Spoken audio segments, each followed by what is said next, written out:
برافو المنتخب المغربي، النفس حارة وإلى الأمام، بل بناها في الشوط الأول أسرع هدف للصابري. كل شيء كان جميلا ورائعا في الشوط الأول الحمد لله. نخاف في الشوط الثاني ينخفض الإيقاع وينخفض بزاف الحوايج، وأيضا التغييرات التي غير موجودة وكنا أشرنا عليه من قبل. لا يلعب به بقناص، لا أفهم لماذا لا يدخل الكعبي. تغييراته يعني أضعفت المنتخب، لكن المنتخب يبقى قوي الحمد لله. الآن المرتبة الخامسة في التصنيف العالمي، تأهلنا للدور الثاني وسنلعب إما مع هولندا أو اليابان.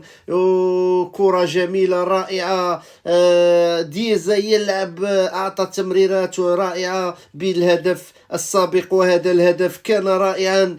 أحسن رجل المقابلة بالنسبة لي المزراوي، كان رائعا فنان.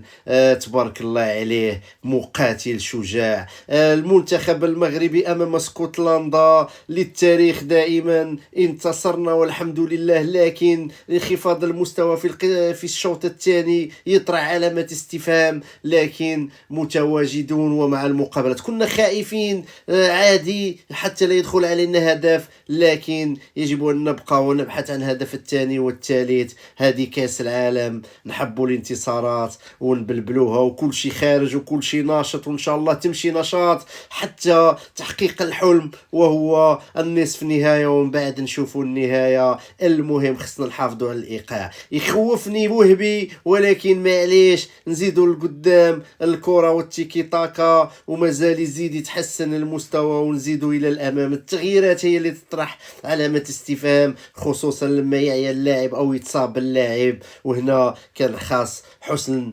الاختيار. ومازالنا كنا ننتظروا في واحد جوج ولا ثلاثة لاعبين لو كان خادهم كانوا يعاونوك. مشكلة بنك الاحتياط، نتمنوا الخير. وايضا وهبي لا يلعب تسعة، معليش مبلبلينها في كاس العالم. التيكي تاكا وزيد القدام، نشاط الجماهير. الف مبروك للشعب المغربي بمنتخبنا الوطني، ناشطين ماشطين الحمد لله، والعالم معنا ناشط وكل شي فرحان.